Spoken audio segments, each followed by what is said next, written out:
केंद्र का एक उद्देश्य है कि अगर कोई बातचीत के जगह पे गोली का प्रयोग करेगा तो उसका स्वागत गोली से ही। सबका एक उम्र होता है, एक दिन वो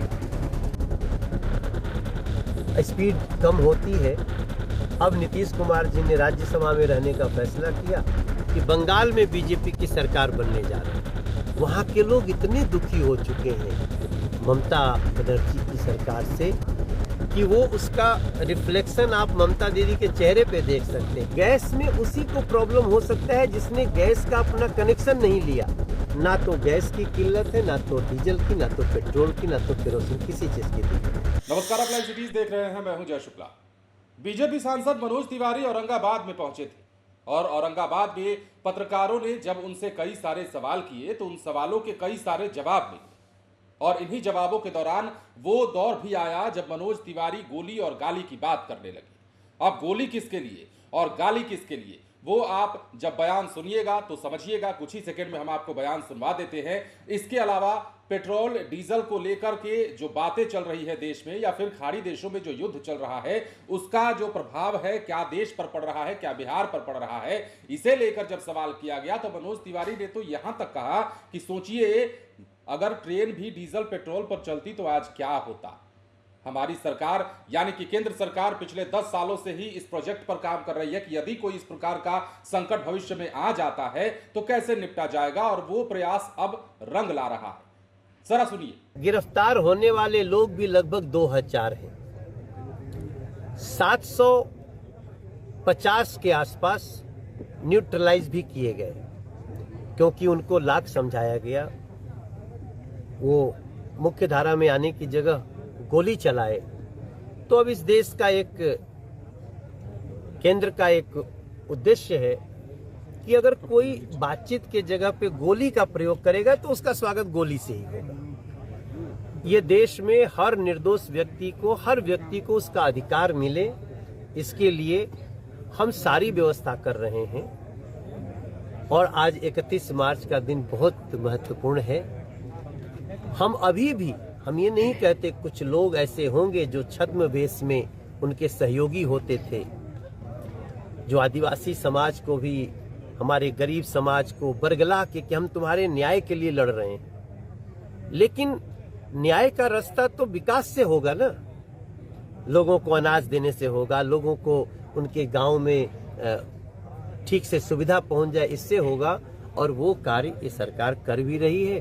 बाकी फिर भी मैं अभी भी कोई ऐसा व्यक्ति जिसके मन में थोड़ी छटपटाहट होगी तो उनसे प्रार्थना करना चाहता हूं। मैं बिहार का एक वासी होने के नाते खास तौर के बिहार के ऐसे लोगों से बंदूक उठाना किसी चीज का रास्ता नहीं होता है। दोस्तों, आइए मुख्य धारा में शामिल होइए और अपनी समस्या शेयर करिए।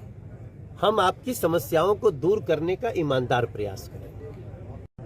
इसमें अब थोड़ा ही दिन है, मुझे लगता है कि 10-11 तारीख तक आपके सामने आ जाएगा। चूंकि अभी ये एक प्रोसेस है, चल रहा है और बड़ी लोकतांत्रिक प्रक्रिया है हमारे यहाँ एनडीए में। हम नीतीश कुमार जी को बहुत हृदय से धन्यवाद देना चाहते हैं। वो एक बिहार के ऐसे विकास पुरुष बन चुके हैं जो हम जब भी सोचेंगे, ये पीढ़ी सोचेगी, आने वाली पीढ़ियां सोचेंगी तो कैसे बिहार को एक विपरीत समय से सकारात्मक रास्ते पे लाया गया। और मोदी जी और नीतीश जी का साथ तो कभी भुलाया नहीं जा सकता। लेकिन सबका एक उम्र होता है, एक दिन वो स्पीड कम होती है। अब नीतीश कुमार जी ने राज्यसभा में रहने का फैसला किया। वो हमारे नेता हैं, कल भी हमारे नेता थे, आज भी हमारे नेता हैं। हम उनके हर निर्णय का सम्मान करें। बहुत सकारात्मक रूप से उन सभी राज्यों में लोगों को समझाने में लगी है। हम एक नई बात होने जा रही है कि बंगाल में बीजेपी की सरकार बनने जा रही है। मैं आज बहुत विश्वास से, असम तो हम रिटेन कर रहे हैं, पर पश्चिम बंगाल भारतीय जनता पार्टी के शासन में आने जा रहा है।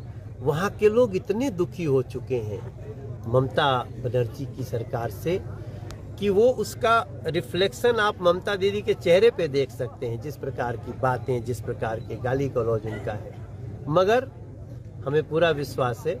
और बाकी हम केरल में भी अच्छा करेंगे, ऐसा हमारा विश्वास है। तमिलनाडु में भी अच्छा होगा। ये सब हम लोग बढ़िया करके देंगे। तमिलनाडु में हमारा AIADMK के साथ बीजेपी का संबंध बना है, दोनों का पहले भी हुआ था। तो जब पहले भी था तो हमारी सरकार बनी थी, अब इस बार फिर से तमिलनाडु में हम सरकार बनाने जा रहे हैं। देश में विपक्ष लगातार हमला कर रहा है कि इनका विदेश नीति ठीक नहीं है, जिसके कारण ये समस्या उत्पन्न हुई है। सर, ये तो भगवान का लाख लाख शुक्र है कि ये सरकार आज से 10 साल पहले से कोशिश कर रही थी। हालांकि हमको नहीं पता था कि ऐसा संकट आएगा, लेकिन हम सोलर एनर्जी पे आ रहे हैं, हम इलेक्ट्रिसिटी पे आए। आज रेलवे का 100% इलेक्ट्रिफिकेशन होने के कगार पे है, 95% पूरा हो चुका है।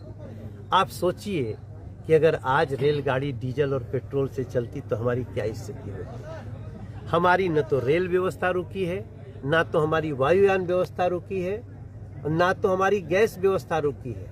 गैस में उसी को प्रॉब्लम हो सकता है जिसने गैस का अपना कनेक्शन नहीं लिया, जो तुरंत जाता था और दुकान से खरीद के ले आता था।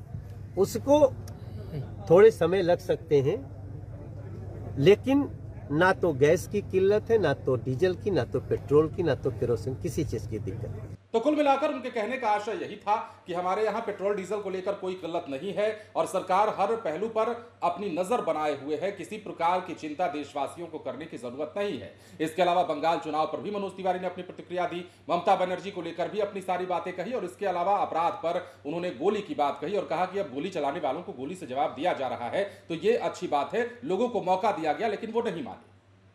फिलहाल बने रहें लाइव स्ट्रीट के साथ। धन्यवाद। केंद्र का एक उद्देश्य है कि अगर कोई बातचीत के जगह पे गोली का प्रयोग करेगा तो उसका स्वागत गोली से ही। सबका एक उम्र होता है, एक दिन वो स्पीड कम होती है। अब नीतीश कुमार जी ने राज्यसभा में रहने का फैसला किया कि बंगाल में बीजेपी की सरकार बनने जा रही है। वहाँ के लोग इतने दुखी हो चुके हैं ममता बनर्जी की सरकार से कि वो उसका रिफ्लेक्शन आप ममता दीदी के चेहरे पे देख सकते हैं। गैस में उसी को प्रॉब्लम हो सकता है जिसने गैस का अपना कनेक्शन नहीं लिया। ना तो गैस की किल्लत है, ना तो डीजल की, ना तो पेट्रोल की, ना तो केरोसिन, किसी चीज की दिक्कत है।